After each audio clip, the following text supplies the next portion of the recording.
You wake up in the same bed. You eat the same food. You take the same route. You avoid the same fears. You repeat the same day. And somewhere deep inside, you feel it.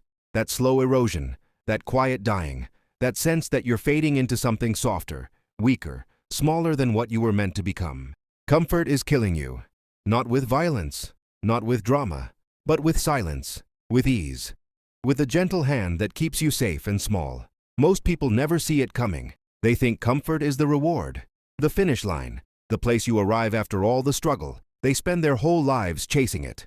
More money so they can worry less, more convenience so they can do less, more security so they can risk less. And when they finally get it, when they finally build that cushioned life, they wonder why they feel so empty, why they feel so restless, why they feel like something vital has been drained from their soul. The ancient Stoics understood something we've forgotten. They knew that comfort and growth cannot coexist, that ease and excellence are enemies, that the soft life produces soft men, and soft men produce hard times. Marcus Aurelius, the most powerful man in Rome, chose to sleep on the floor. He wore simple robes. He practiced poverty voluntarily, not because he had to, but because he understood that comfort weakens what adversity strengthens. He understood that the moment you stop challenging yourself is the moment you start dying. Seneca wrote about this. He said, "We suffer more in imagination than in reality, that we build cages of comfort around ourselves and call it freedom, that we avoid all pain and wonder why we feel nothing at all." He practiced deliberate discomfort, cold baths, hard beds, simple food. He knew that if you remove all resistance from your life, you remove all growth. Think about metal. You don't forge steel in comfort. You forge it in fire. You forge it under pressure. You hammer it. You heat it. You break it down and rebuild it stronger. The same fire that melts gold hardens steel. And you are steel, not gold. You were meant to be shaped by difficulty, not preserved in comfort. But look around. Look at what we've built. A world designed to eliminate all friction, all challenge, all discomfort. We have apps to avoid talking to people, services to avoid cooking our food, machines to avoid using our bodies, entertainment to avoid being alone with our thoughts. We've engineered convenience into every corner of existence and convinced ourselves this is progress. It's not progress, it's regression. It's the slow decay of human capability disguised as advancement. Your ancestors walked for miles. You walked to your car. Your ancestors built their homes with their hands. You swipe a screen. Your ancestors faced predators, starvation, elements that could kill them. You face a thermostat that's 2 degrees off. And somehow, you're more anxious than they ever were. More depressed. More medicated, more lost. Because comfort doesn't fulfill you. It numbs you. It creates a life so smooth, so frictionless, so free of challenge that your spirit has nothing to grip onto, nothing to push against, nothing to prove itself worthy of. Nietzsche saw this coming. He talked about the last man, the final form of human degradation, not evil, not violent, just small, comfortable, content with pleasure and safety, no longer capable of great suffering, so no longer capable of great joy, no longer willing to risk, so no longer able to create. A humanity that has traded its soul for a thermostat and a couch. He asked what happens when man no longer shoots arrows of longing toward the future. What happens when everything becomes easy? When all edges are smoothed? When all peaks are leveled? And the answer is simple. Man becomes nothing. A creature of consumption. A thing that takes up space and resources but creates nothing, builds nothing, becomes nothing. You feel it, don't you? That creeping sense that you're capable of more, but settling for less. That you have strength you're not using, fire you're not feeding, potential you're not pursuing, because pursuing it would be uncomfortable. It would require sacrifice, discipline, delayed gratification, all the things your comfortable life has trained you to avoid. The Buddha taught that attachment to comfort is a form of suffering, that seeking pleasure and avoiding pain traps you in an endless cycle. That real peace comes not from eliminating discomfort, but from developing the strength to meet it with equanimity. He left a palace, left comfort, left luxury, because he understood that those walls were a prison. And your comfort is a prison too. It just doesn't look like one. It looks like a nice house, a stable job, a predictable routine. But prison isn't defined by bars. It's defined by limits, by boundaries you won't cross, by a life you won't risk losing even though you know it's not the life you want. You stay in relationships that drain you because leaving would be uncomfortable. You stay in jobs that bore you because changing would be uncertain. You stay in habits that weaken you because breaking them would be hard.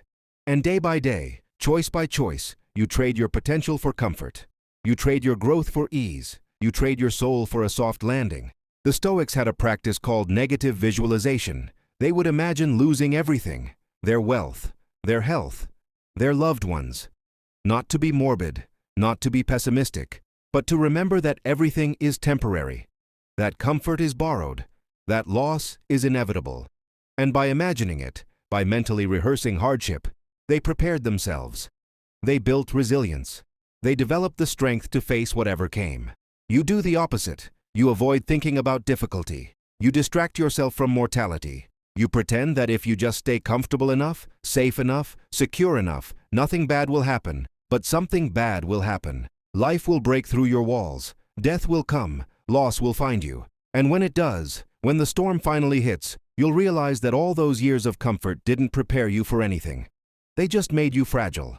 Epictetus was born a slave. He was beaten. He was crippled. He had nothing. And yet he became one of the most influential philosophers in history. He taught that it's not what happens to you that matters, but how you respond.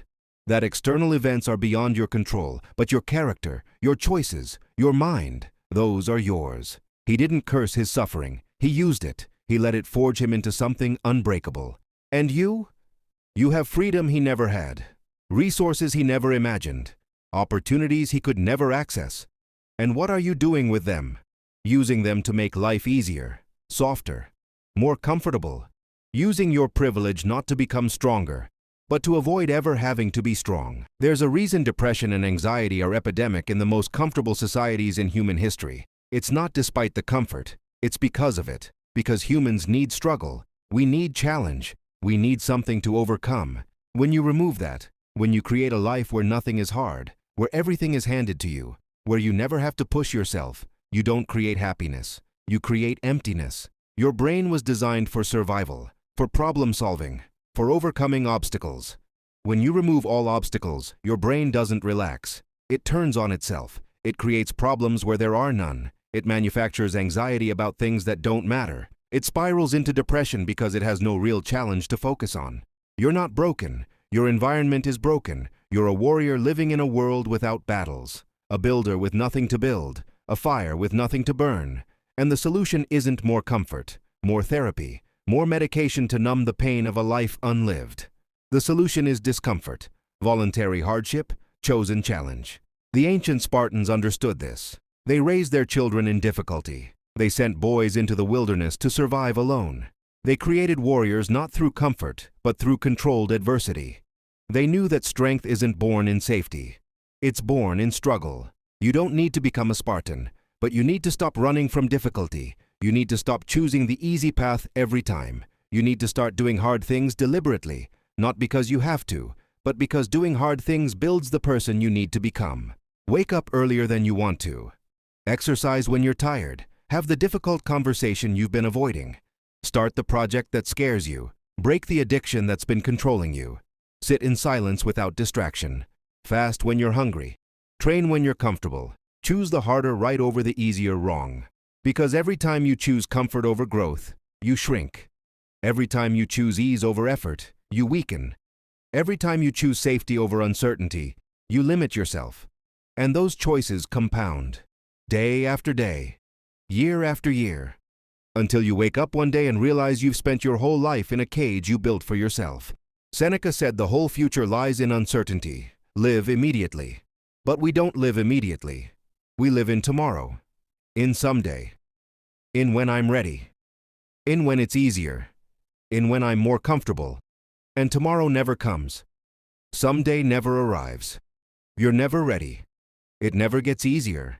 And comfortable? Comfortable is the place where dreams go to die.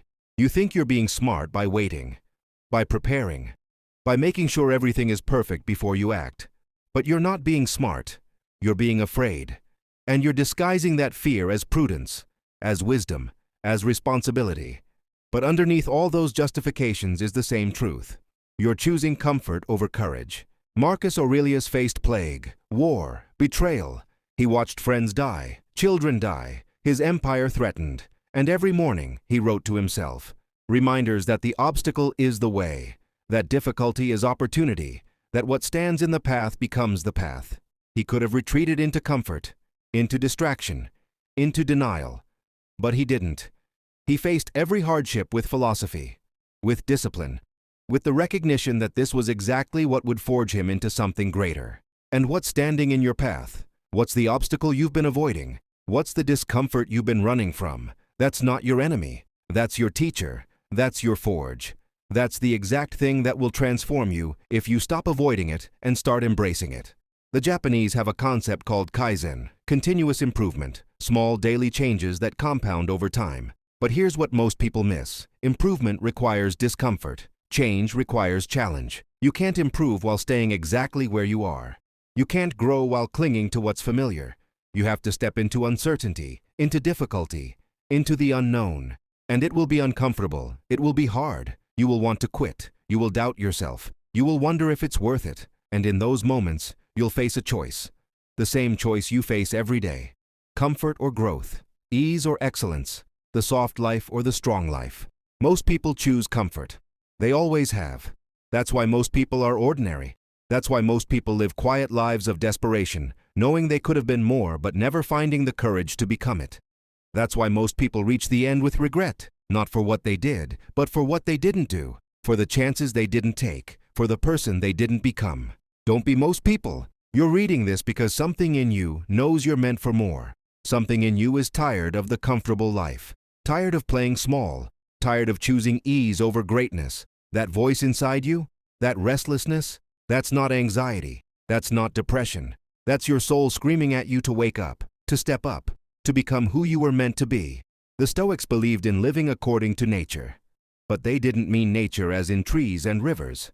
They meant human nature, the nature of a rational being with the capacity for virtue, for courage, for wisdom, for justice, for temperance. And what is the nature of such a being? To grow, to improve, to overcome, to become excellent.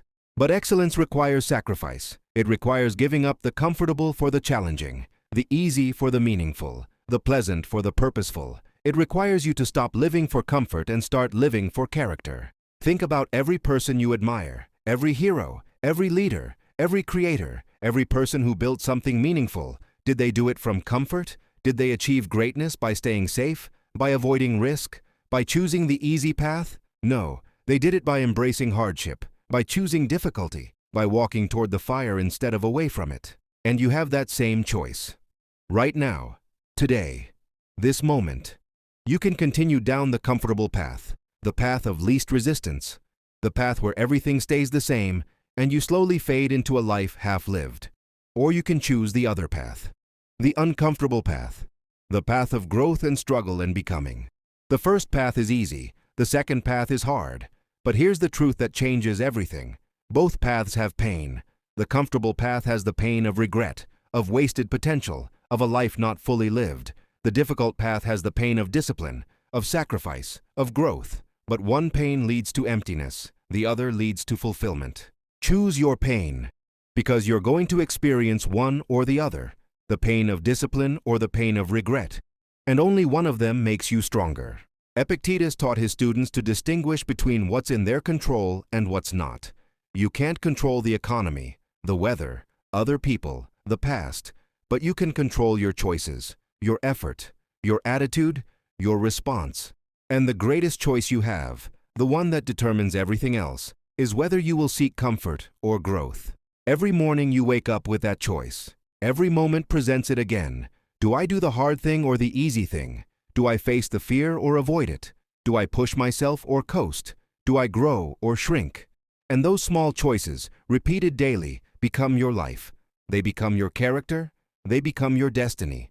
The ancient philosophers talked about memento mori. Remember death. Not to be morbid, but to be awake. To remember that your time is limited. That one day, sooner than you think, this will all end. And when it does, what will you have built? What will you have become? Will you have spent your days in comfort? Or will you have forged yourself into something worthy of the time you were given? Death doesn't care about your comfort. It's coming either way. The question is what you do with the time before it arrives. Do you waste it in ease? Or do you use it in growth? Seneca wrote letters to a young friend teaching him how to live. And one of his most powerful lessons was this: We're not given a short life. We make it short by wasting it. We have enough time. We've always had enough time. But we spend it on trivial things, comfortable things, easy things, things that don't matter. And then we wonder where it all went. Stop wondering. Stop wasting. Stop choosing comfort over what you know in your soul you're meant to do. You know the truth. You've always known it. Comfort is a trap. A beautiful, seductive trap that promises happiness and delivers emptiness, that promises peace and delivers restlessness, that promises satisfaction and delivers regret. Real peace doesn't come from eliminating all challenge. It comes from developing the strength to face any challenge. Real happiness doesn't come from constant pleasure. It comes from the satisfaction of becoming someone you respect. Real fulfillment doesn't come from ease. It comes from meaning. And meaning is always found in the difficult, never the comfortable. This is why you feel empty in your comfortable life, not because something is wrong with you, but because you're living against your nature. You're a creature designed for challenge, living in a world designed to eliminate it. You're a warrior with no battle, a climber with no mountain, a soul with no struggle. And the solution isn't to wait for struggle to find you. It will, eventually, and you won't be ready. The solution is to seek it out, to choose it, to create it deliberately so that when the unchosen struggle comes, you're prepared, you're strong, you're forged. The concept of hormesis exists in biology. It's the idea that small doses of stress make organisms stronger. That which doesn't kill you makes you stronger isn't just a saying, it's biological fact. Your muscles grow by being torn and repaired. Your immune system strengthens by fighting infection. Your mind develops resilience by facing difficulty. But if you remove all stress, you don't create health, you create weakness. You've removed all stress from your life, or tried to, and you're weaker for it. Mentally, emotionally, spiritually, physically. You've optimized for comfort and lost your edge, your strength, your fire. It's time to get it back. Start small. You don't have to become a monk. You don't have to sell everything and move to the mountains. You just have to start choosing discomfort deliberately. Today, right now. Wake up when your alarm goes off. Don't hit snooze. Don't negotiate with yourself. Just get up. That's discomfort. That's discipline. That's the first small choice toward becoming stronger. Exercise, not when you feel like it, when you don't feel like it, when you're tired, when it's cold, when it's early, when it's inconvenient. Because that's when it matters most. That's when you're building the muscle of self-control. Have the difficult conversation you've been avoiding. Face the conflict. Address the problem. Stop pretending it will go away if you ignore it. It won't. It will grow. And the longer you avoid it, the harder it gets. Choose the discomfort of honesty over the comfort of avoidance. Start the project, the business, the book, the thing you've been saying you'll do someday. Stop waiting for perfect. Stop waiting for ready. Stop waiting for comfortable. Start messy. Start scared. Start uncertain. Just start. Break the addiction, the habit, the pattern, the thing you know is holding you back but you keep choosing because it's comfortable. It's familiar. It's easy. Stop. Today. Not tomorrow. Not Monday. Now. Choose the discomfort of withdrawal over the comfort of continued slavery. Sit in silence. No phone, no music, no podcast, no distraction. Just you and your thoughts. It will be uncomfortable. Your mind will race. You'll feel anxious, bored, restless. Good. That's the noise you've been drowning out with constant stimulation. Face it. Observe it. Learn to be at peace with it. Fast. Not to lose weight, but to remember what hunger feels like. To remember that you're stronger than your appetite, that you can tell your body no, that discomfort won't kill you, that you're in control. Train, not casually, seriously. Push yourself. Find your limit and then push past it. Feel what your body is capable of when you stop coddling it, when you stop treating it like it's fragile, when you demand more from it. Read philosophy, the ancient texts, the wisdom that survived centuries, not for entertainment, for transformation, to fill your mind with ideas that challenge you, that elevate you, that remind you what humans are capable of when they stop settling. These aren't suggestions. These are requirements. If you want to break free from the prison of comfort, you have to do hard things. You have to choose discomfort deliberately. You have to forge yourself in the fire you create. Because no one is coming to save you. No perfect moment is arriving. No magical transformation is happening without your effort. You are exactly where you are because of the choices you've made. And you'll be exactly where you are tomorrow unless you choose differently today. The Stoics taught that we should love our fate. Amor fati. Not because everything that happens is good, but because fighting reality is suffering. Accepting it is power. You are where you are. You've been choosing comfort over growth. That's reality. You can't change the past, but you can change what happens next. Right now, this moment, you can choose differently. You can stop making excuses, stop waiting, stop hoping it gets easier. It won't get easier. You get stronger. The weight doesn't get lighter. You get more capable of lifting it. Marcus Aurelius wrote that the impediment to action advances action, that what stands in the way becomes the way. He didn't mean that obstacles are fun. He meant they're necessary. That difficulty is the path, not something blocking the path. That the very thing you're avoiding is the thing you need. You've been avoiding discomfort. That's exactly what you need. You've been running from difficulty. That's your salvation. You've been seeking comfort. That's your destruction. Turn around. Stop running from the fire. Walk toward it. Let it burn away everything weak in you. Let it forge you into something stronger. Let it transform you into someone who doesn't need comfort to be okay. Someone who has built themselves into someone capable of facing anything. Because that's freedom, not comfort, not ease, not safety. Freedom is being so strong, so disciplined, so forged by difficulty that nothing external can shake you. That loss can't break you. That pain can't stop you. That fear can't control you. Seneca said the wise man is joyful even in adversity because he has prepared for it. He has practiced poverty while wealthy. He has imagined loss while secure. He has trained in hardship while comfortable, so that when real adversity comes, he's ready. He's not surprised. He's not broken. He's been preparing his whole life. Start preparing. Stop living like difficulty will never find you. It will. The comfortable life ends. The economy crashes. Health fails. People leave. Plans fall apart. And when your comfortable world collapses, as it inevitably will, you'll either be destroyed by it or forged by it. Which one depends on what you choose right now, while you still have the luxury of choice, while you can still choose voluntary discomfort over forced adversity, while you can still build strength before you need it. The forge is waiting.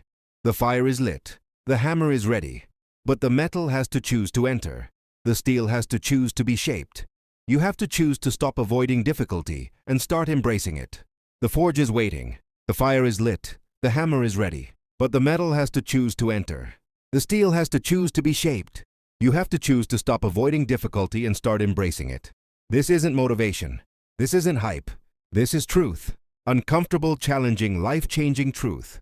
You are dying in comfort, slowly, quietly, completely. And the only cure is to choose difficulty, to seek challenge, to embrace hardship, to forge yourself in the fire you've been avoiding. Your ancestors survived ice ages, predators, starvation, war, plague. They didn't survive by being comfortable. They survived by being strong, by being resilient, by being forged by difficulty. You have their DNA, their capacity, their potential, but you've buried it under layers of comfort and convenience and ease. Unbury it. Remember what you are, not a creature of comfort, a creature of growth, a being capable of incredible transformation. When you stop protecting yourself from the very things that would transform you. The Buddha taught that the root of suffering is attachment. And you're attached to comfort, to ease, to the familiar, to the safe. And that attachment is causing you to suffer. Not because you don't have enough comfort, but because you know deep down that you're meant for more and you're choosing less. Let go. Release your grip on the comfortable life. Let it go, not because you have to, but because holding on to it is killing who you could become. Nietzsche said you must have chaos within you to give birth to a dancing star. You must be willing to be uncomfortable, to be uncertain, to be challenged, to enter the chaos of transformation. Because staying in order, in comfort, in the known, that produces nothing. That creates nothing. That becomes nothing. Enter the chaos. Face the discomfort. Walk into the fire. Not because it's pleasant, but because it's the only way to become who you're meant to be. Every great person you admire walked this path. Every philosopher, every warrior, every builder, every creator. They chose difficulty when they could have chosen ease. They chose growth when they could have chosen comfort. They chose to become someone instead of remaining everyone. You have that same choice, and you'll make it again tomorrow, and the day after, and every day for the rest of your life. Each time, you'll choose either comfort or growth, ease or excellence, the soft life or the strong life. The comfortable path is crowded. It's full of people who chose safety, who chose ease, who chose to stay small and regret it. The difficult path is lonely. Few people choose it. Few people stay on it. But those who do, they become unforgettable, unbreakable, unstoppable. Which path will you choose? The forge is waiting. The fire burns. The hammer is ready to fall. All that's missing is you. Your choice, your courage, your willingness to stop destroying yourself with comfort and start building yourself with challenge. The forge is waiting. The fire burns. The hammer is ready to fall. All that's missing is you. Your choice, your courage, your willingness to stop destroying yourself with comfort and start building yourself with challenge. This is your moment. This is your choice. This is your life. Stop dying in comfort. Start forging in fire. The person you're meant to become is waiting on the other side of the discomfort you're avoiding. The strength you need is hidden in the difficulty you're running from. The life you want is buried beneath the comfort you're clinging to. Let go. Step forward. Choose the hard path. Choose growth. Choose discipline. Choose to become forged instead of forgotten. Because in the end, comfort will destroy you, but difficulty will define you. Choose.